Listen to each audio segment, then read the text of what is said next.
এই প্রথমবারের মতো জামাত শহীদ মিনারে ফুল দিতে যেয়ে নানা প্রশ্নের মুখে পড়েছে। সাংবাদিকরাও ছেড়ে দেয়নি।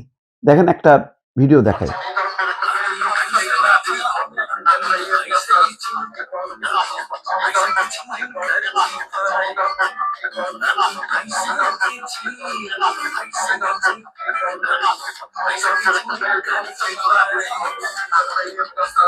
জামায়াত সাধারণত কখনো ফোন দিতে আসে না। এবার আপনারা কি মনে করেন? এবার রাষ্ট্রীয় আচার হিসাবে এটা আমার দায়িত্ব, বিরোধীদের দিয়ে নেতা হিসেবে এখানে আসতে হবে আমার সঙ্গে। এখন কি জামাত এটা না যায় মনে করে?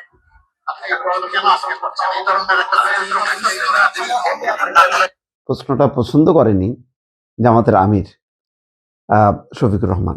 স্বাভাবিকভাবে বিব্রতকর। এমনিতেই তাদের মানে লম্বা সময় ধরে যে তারা কেন ফুল দেয়নি এটার ব্যাখ্যা তারা দেয়নি, কিন্তু ধারণা করা হতো যে এটাকে তারা পূজার হিসাবে একটা তুলনা করত এবং সেই কারণে শহীদ মিনারে কখনো জামাতের পক্ষ থেকে ফুল তারা দেয়নি। কিন্তু ওই যে এখন বলছে একটু ফাঁক রাখছে যে রাষ্ট্রীয় আচার, অর্থাৎ বিরোধী দলের নেতা হিসেবে এটা রাষ্ট্রীয় আচার যে ফুল দিতে হয়, তাই তিনি দিচ্ছেন। কিন্তু এই কথা যদি বলতেন যে না, আমরা অতীতে যে ফুল দেইনি বা পুষ্পমাল্য দেইনি বা পুষ্পস্তবক অর্পণ করিনি, আমরা যে কনসেপ্টের উপর ভিত্তি করে, সেই কনসেপ্টটা আসলে সঠিক ছিল না।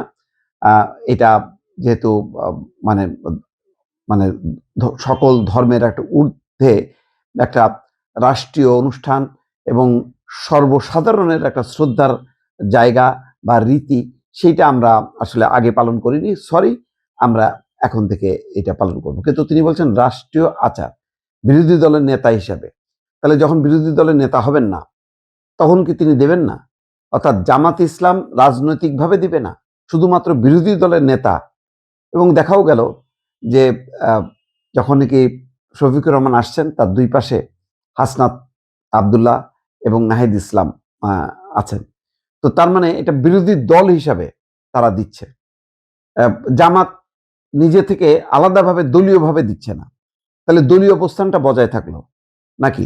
একটা কনফিউশন। এই যে প্রতিটা ক্ষেত্রেই কিন্তু জামাত গুরুত্বপূর্ণ ইস্যুতে, স্বাধীনতা মুক্তিযুদ্ধ নিয়েও একই অবস্থা, তারা মানে ভুল স্বীকার করে না।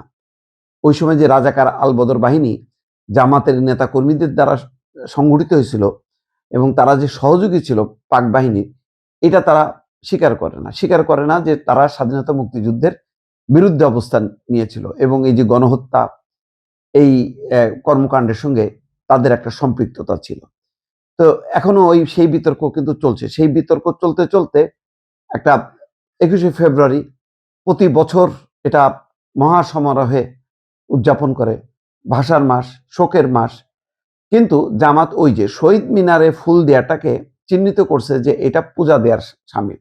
হিন্দুরা ওই যে যেহেতু ফুল দিয়ে পূজা করে, এটাও তারা এই আওয়াজটা একসময় তারা তুলেছিল এবং সেই কারণে জামাত কখনো শহীদ মিনারে ফুল দিতে আসেনি। কিন্তু এইবার আসলো কিন্তু তারা বিরোধী দল হিসাবে, জামাত ইসলাম না। কিন্তু খেয়াল করেন, তিনি কিন্তু ওইটা বলছেন রাষ্ট্রীয় আচার হিসাবে, বিরোধী দল হিসেবে তাদের এটা দায়িত্ব।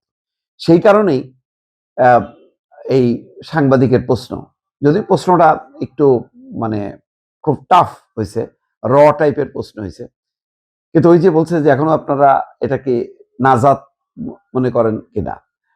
তো এই প্রশ্নের সম্মুখীন মানে পলিশভাবে হলো, যেভাবেই হোক না কেন, সাংবাদিকরা করবেই প্রশ্ন। তো এই প্রশ্নটা ভালো লাগেনি, সেই জন্য ঘুরে দাঁড়িয়ে তিনি চলে গেলেন আর কি। তো এই ধরনের প্রশ্নের মুখোমুখি হইতে হবে যতক্ষণ না পর্যন্ত জামাত এই 21শে ফেব্রুয়ারির শহীদ মিনারে পুষ্পস্তবক অর্পণ, মুক্তিযুদ্ধ, স্বাধীনতা, এই বিষয়গুলো পরিষ্কার না করে ততদিন পর্যন্ত এগুলো তাদেরকে তাড়া করতে থাকবে। এটা মানে মানে কোনো মানে ফাঁক থাকবে না, বা এটা তাদের হয়তো নিয়তি যে তারা এই বিষয়গুলো ক্লিয়ার করে না, সবসময় একটা ফাঁক রাখে। যেমন এইবারও তারা ফাঁক রাখলো যে শুধু বিরোধী দল হিসেবে, রাষ্ট্রীয় আচার হিসেবে আসলো, তার মানে জামাত এটা মানসিকভাবে গ্রহণ করলো না।